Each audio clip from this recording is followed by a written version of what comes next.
প্রতিটা সকাল কিন্তু আমাদের কাছে নতুন চ্যালেঞ্জ নিয়ে আসে। সেটা ছোট হোক বা বড়, সেটা নিজের সাথে হোক বা অন্য কারোর সাথে। প্রতিদিন কিন্তু আমাদের এই চ্যালেঞ্জকে অ্যাকসেপ্ট করেই এগিয়ে চলতে হয়। আজ হঠাৎ এই কথা বলছি কেন? আজকে কিন্তু আমি রান্না করছি আমার নিজের বাড়ির জন্য, সাথে সাথে আমার এক জেঠুর জন্য। জেঠু অনেক দিন হসপিটালাইজ ছিলেন, কিছুদিন হলো এখন সুস্থ হয়ে বাড়িতে আছেন। তাই জেঠুকে তো এখন খুব হালকা পাতলা খাবার খাওয়াতে হচ্ছে। তাই সৌরভ হঠাৎ করে আমাকে বলছে, তুমি যেভাবে পাতলা ঝোলগুলো রান্না করো জেঠুর জন্য বানিয়ে দাও, আর সাথে তেলাকুচোর শাক। তেলাকুচোর শাকটা তো খুবই উপকারী, কিন্তু এদিককার কাউকে তেলাকুচোর শাক কিন্তু রান্না করতে দেখি না। আমি অনেকবার বলেছি এই শাকের কথা, আর সৌরভ তো ওই বাড়ি গিয়ে খেয়েছে। ও কিন্তু এই শাকের খুব প্রশংসা করে সবার কাছে। তাই সেদিন আমাকে জেঠিমা বলল, তুমি তাহলে একদিন রান্না করে দেখিও।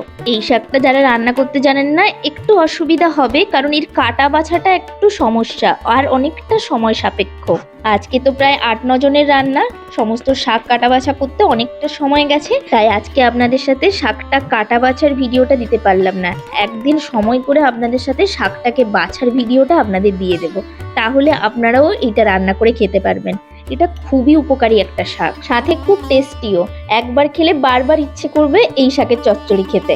আজকে চচ্চড়িটা যেহেতু জেঠু খাবে, তার জন্য শুধু আলু বেগুন দিয়ে করছি। একটু চিংড়ি মাছ দিয়ে এই তরকারিটা করলেও দারুণ লাগে খেতে। আর এর সাথে আগের দিনে যে কাতলা মাছটা নিয়েছিলাম ওর তেল ছিল, তাকেই ঢ্যাঁড়স দিয়ে চচ্চড়ি করছি। এটা একদম অল্প করেই করছি, আমাদের বাড়ির সবার জন্য, সাথে জেঠিমার জন্য অল্প একটু পাঠিয়ে দেবো।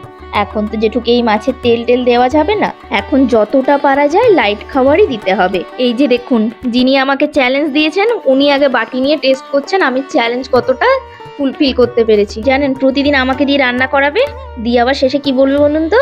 মায়ের মতো কিন্তু হয়নি। আরে বাবা, আমি তো মায়েরই মেয়ে, মায়ের থেকেই শিখেছি, এখনো অবধি সবটা শিখে উঠতে পারিনি। তো মায়ের কাছ থেকে আস্তে আস্তে শিখছি, মায়ের মতো পুরোপুরি কি হবে? না, আজকে খেয়ে যদিও ওই কমপ্লেনটা করেনি, বলেছে আজকে ভালো হয়েছে।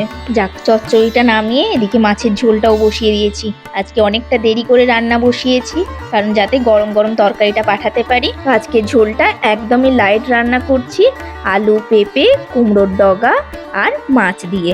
মাছটা একটু ছোট সাইজের মাছ, দুটো মাছকে কাটিয়ে নিয়েছিলাম। ওই 700 গ্রাম ওজনে দুটো রুইকে কাটিয়ে নিয়েছি। এখন তো বেশি বড় মাছও দেওয়া যাবে না, তাই একটু পাতলা করেই ঝোল করে নিলাম।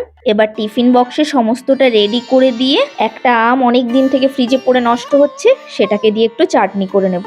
সৌরভ চাটনিটা খুব পছন্দ করে, আমটা বেকার নষ্ট হবে কেন, ওটাকে একটু হালকা করে চাটনি করে নিলাম।